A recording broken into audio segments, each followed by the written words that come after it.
So after a week highlighted by Democratic debates, President Trump finally getting his chance to respond. The president not holding back at a rally in Ohio by unleashing on his 2020 rivals. Trump singling out Elizabeth Warren and Joe Biden while also going after their party's progressive policies. Watch. While Republicans are working every day to build up our country, the rage-filled Democrat Party is trying to tear America apart. The great Pocahontas, who's now lying and cheating her way to the presidency, if possible. She said she was Indian. And I said that I have more Indian blood than she does, and I have none. I'm sorry. For the last 20 years, China's taken hundreds and hundreds of billions of dollars out of our country. They would love to see a guy like Sleepy Joe Biden, who has no clue what the hell he's doing. They'd say to Sleepy Joe, "Sir, just sign right there." "Oh, okay." And the president not backing down in the battle over Baltimore. He instead upped the ante by criticizing how Democrats are running other American cities.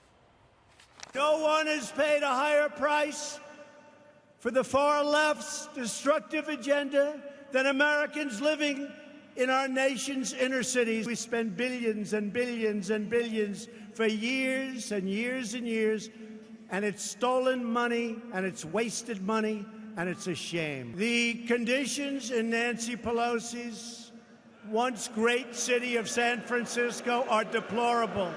They're deplorable. Look at Los Angeles with the tents and the horrible, horrible, disgusting conditions. Look at San Francisco.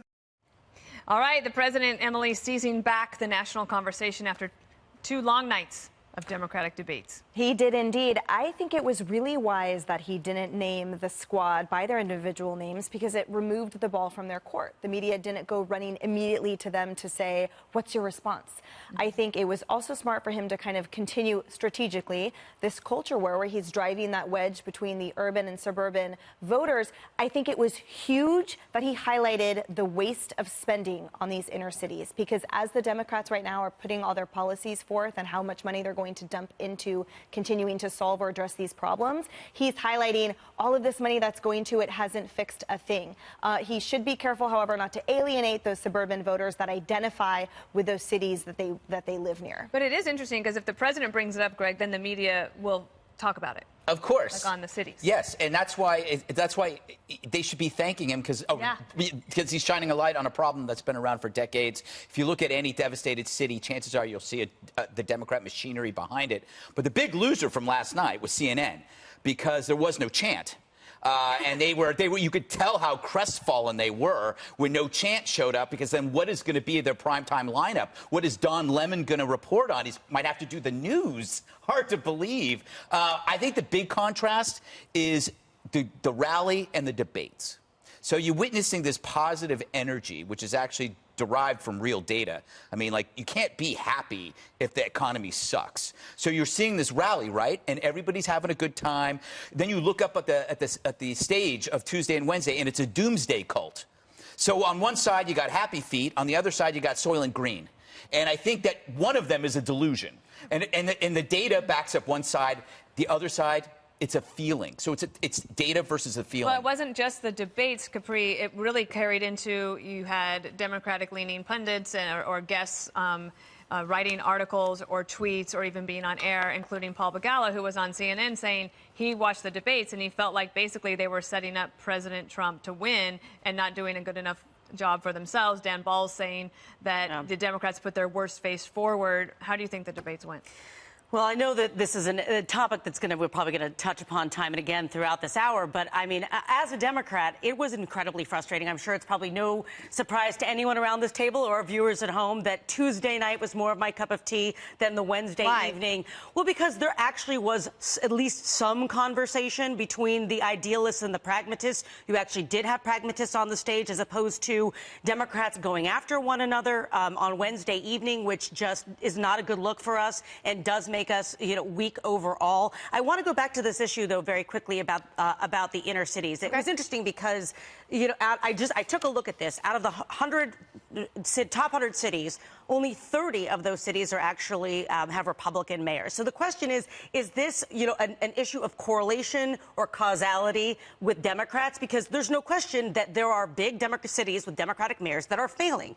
But there are also rural areas that are lagging in everything from, life expectancy to educational attainment and everything else. And as someone who represented a rural area as well as suburban and urban, Democrats, if we paid any attention to rural communities, they are so forgotten. There's so many people out there. If we just paid attention to them, but it's interesting because conservatives also, Brian, on the flip side, they also say if we would just pay a little bit of attention to the urban areas, they could see. And to Greg's point, he's made it before, not necessarily on this show yet, but if you have both parties working together or at least competing against each other within a city, but if you have one party rule in either way, it doesn't work. It would be good if both parties ignored Brian. Okay. Right. Both parties ignore. I go for the independents. Yes. I go for them. And the Raelians in terms of religious sect. Couple of things. Emily, what you said is right. I believe that when the president pointed out not naming the names is correct. When the president goes ahead and says urbans are the problem, look who's running these cities, look who's in charge. Right. But the president's got to go to the next step. Tell me what you do. Don't just say, look how bad these cities are. Give these people hope. And maybe the hope is the opportunity zones, because I hear they are producing results. Ben Carson's his worst PR agent. He's doing a lot of great things, but he just doesn't know how to get the word out. So now Ben Carson, over the last 3 days, had his finest week of as HSS secretary, HUD secretary, because he's coming out and he's using Baltimore as an opportunity. So, hey, Mr. Ray, let me in charge of Baltimore. I see the potential in the urban areas. I see how people have underwhelming hopes for you, and people have let you down. But interesting. In the first night of the debates, the Democrats didn't even bring up. They're in Detroit. Yeah. And they didn't even bring up cities. But can I ask you one other thing, maybe quickly around the table?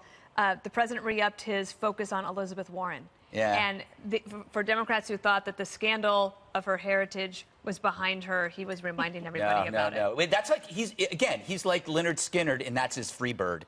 You know, when he gets out there, he's going to play the hits, and it always works. Can I bring up just one tangential thing? A$AP Rocky is coming back to the United States.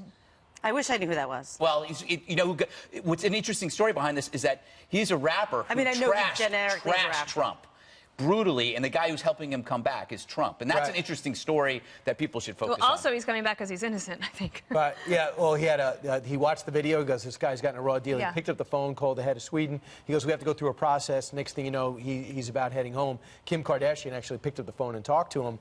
And here's the thing about the president. People that get to know him understand, and that I probably didn't make clear to Juan last night, is that people that know him say they know for sure he's not a racist. There's nothing about him that is racist. Sometimes he can be racially insensitive, as Tim Scott pointed out. Here's another example. He sees a person in trouble. He doesn't see a black person in trouble. And that's what people haven't understand. He went after Elijah Cummings because Elijah Cummings went after his Kevin McAleenan. It wasn't because Elijah Cummings is black. That's what people at other networks and other parties have trouble understanding.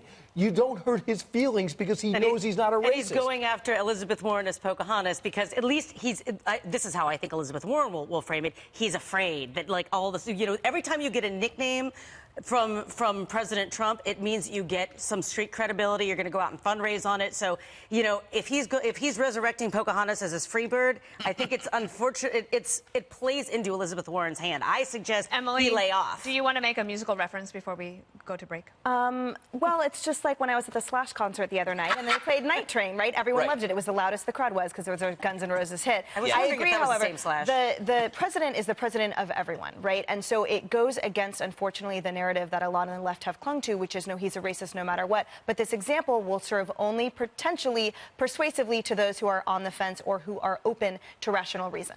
All right. Dana, I only hope that if Brian Kilmeade ever gets stuck in a foreign jail, President Trump does not try to intervene. And doesn't try to look at the video and determine. I hope he lets it. Because I have to learn a lesson. I want you to rot. Brian, just don't go overseas.